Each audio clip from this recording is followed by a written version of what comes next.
When blind trust becomes betrayal. Part 1. The quiet life before the truth. Justin Wilson was 62 years old. He lived in a small house on a quiet street. The house was clean, the street was calm. Nothing ever felt rushed there. Every morning, Justin woke up early. He boiled water, he made tea. He sat near the window and waited for the day to begin. For 8 years, he shared that life with his wife, Alina. Their marriage was quiet, not empty, just calm. They did not argue loudly. They did not fight in front of others. They did not break things when they were upset. Alina was a soft-spoken woman. She prayed every morning. She dressed simply. She avoided attention. People respected her. She is loyal, they said. She is religious. She is pure. Justin believed those words deeply. He carried them with pride. Many times, Alina looked at him and said, "You are my only world." Justin never questioned her. He believed love meant trust, and trust meant no suspicion. If she went out, he did not ask many questions.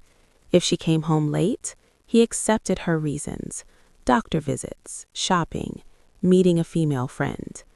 Justin believed peace was more important than doubt. Friends sometimes asked him, "Don't you ever feel jealous?" Justin smiled and shook his head. "No," he replied softly. "My wife hides nothing from me."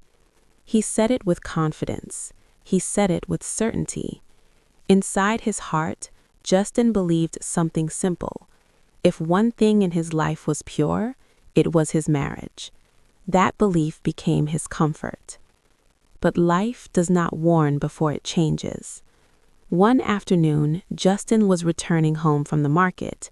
His steps were slow. His mind was relaxed. A bus slowed near the corner of the street. Justin looked up without thinking, and then he stopped walking. Inside the bus, he saw Alina. She was sitting beside a man. They were not touching, they were not holding hands, but they were close. Their shoulders leaned slightly toward each other. Their faces showed comfort, familiar comfort. Justin felt his chest tighten. The bus moved forward. It disappeared down the road, but the image stayed. Justin stood there longer than he realized. That evening, Alina came home as usual. She smiled. She spoke gently. "Did you eat?" she asked. Justin nodded. "Where did you go today?" he asked calmly. "I went to the doctor," she replied. "My appointment was in the afternoon." Her voice did not shake. Her face did not change. Justin nodded again. He did not question her. He did not challenge her words. But that night, sleep avoided him. When he closed his eyes, the image returned. Alina, the man, their closeness. Justin whispered to himself, "Maybe I am imagining things." Still, his heart felt heavy. For the first time in 8 years, peace felt thin. The next morning, Justin woke up tired.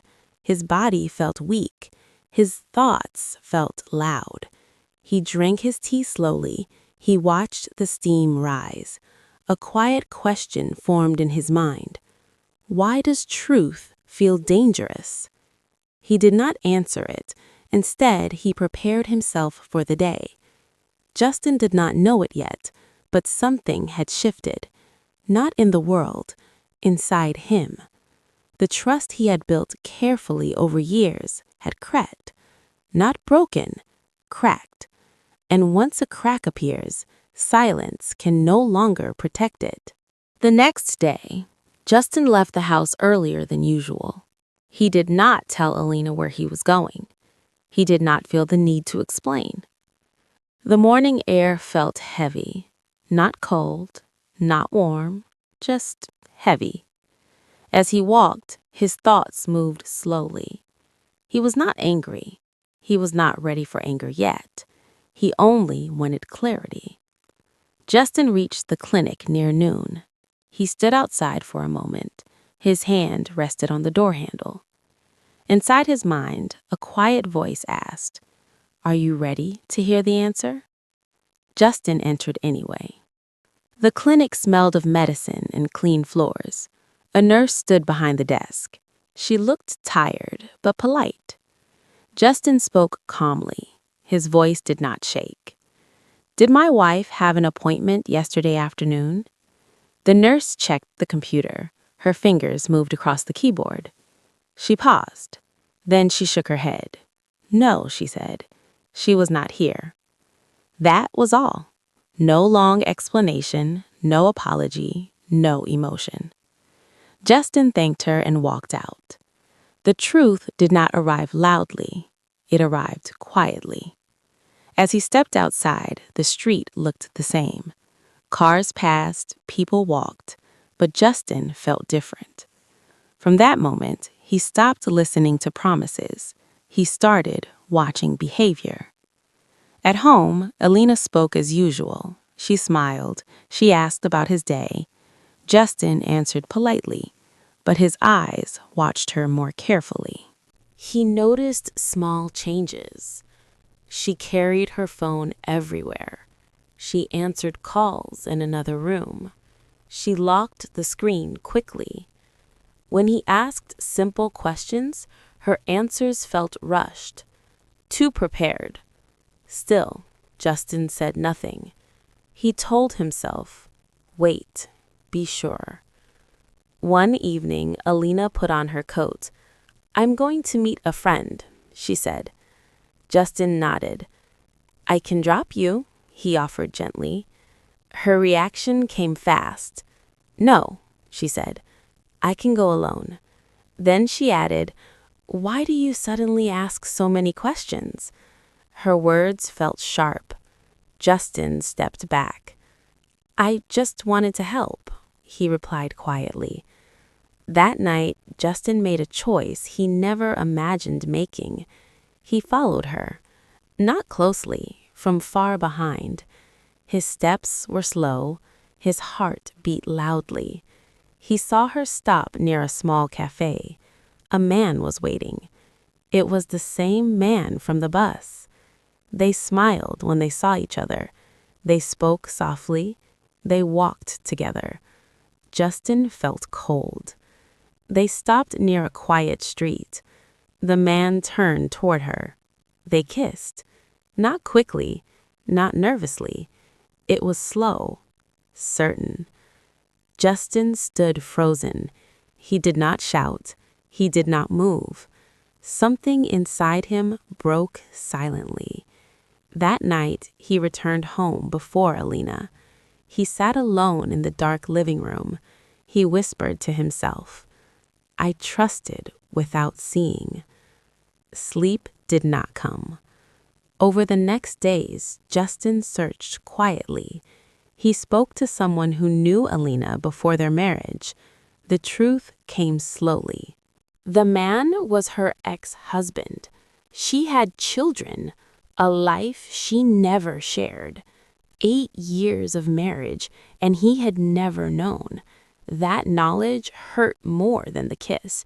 It made him feel foolish, not weak, not angry, foolish. One morning, Justin stood in front of the mirror. He looked at his tired eyes. He asked himself one clear question: how much dignity am I willing to lose to keep silence? The answer came easily: none. Part 3. The End of the Illusion. Justin did not confront Alina the same day he learned the full truth. He did not raise his voice. He did not accuse her in anger. He waited. Waiting was not easy, but it gave him control. During those days, he observed everything: the way she spoke, the way she avoided his eyes, the way she pretended nothing was wrong. Justin felt like a guest in his own marriage. At night, he lay awake beside her. Her breathing was calm. His thoughts were not. He replayed memories again and again, her words, her promises, her prayers. He asked himself one painful question: which part was real? There was no answer. One evening, Justin sat across from her at the dining table. The food was untouched. "I know everything," he said quietly. Alina froze. For a moment, she said nothing. Then she laughed softly. "You are imagining things," she replied. Justin did not react. "I saw you," he said. "I followed you." Her face changed. She denied it again. Then she explained. Then she blamed. She said he was distant. She said she felt lonely. She said it meant nothing. Justin listened silently. "I only want one thing," he said calmly, "a life without lies." That sentence ended the conversation. The next day, Justin visited a lawyer. His voice was steady. His heart was heavy. The papers felt cold in his hands. When he returned home, Alina was in the kitchen. She smiled as if nothing had changed. Justin placed the envelope on the table. "These are for you," he said. She opened it. Her hands trembled. "Divorce?" she whispered. "Yes," Justin answered. Her voice became loud. Her words became sharp. She accused him. She insulted him. She cried. Justin stayed still. "I cannot live in doubt," he said. "I cannot live in silence anymore." She packed her things that night. When she walked toward the door, Justin did not stop her. The door closed quietly. The house felt empty. In the days that followed, Justin moved slowly. He cleaned rooms that were already clean. He sat in silence for hours. He mourned. Not only the marriage, but the belief that trust alone was enough. Meanwhile, Alina faced a different reality. The man she chose did not choose her. He enjoyed her attention, then he disappeared. Money became a problem. Promises faded. She felt alone. For the first time, she felt fear. Weeks passed. One evening, Alina stood outside Justin's house. Her clothes were simple. Her face looked tired. She knocked softly. Justin opened the door. "I am sorry," she said. "I destroyed everything." Justin listened. "Yes," he replied quietly. "You did." She cried. She asked for forgiveness. Justin did not answer immediately. "I need time," he said. They did not reunite that night.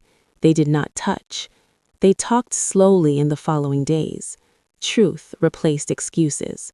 Justin felt pain, but he also felt clarity. The illusion was gone, and in its place stood something real. Part 4. Truth, Pain, and a Different Kind of Peace. Justin did not rush forgiveness. He did not pretend the pain was small. He allowed himself to feel everything. Some mornings he woke up calm. Some mornings he felt empty. Other days, memories returned without warning.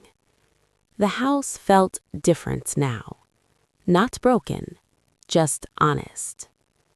Justin noticed how silence had changed.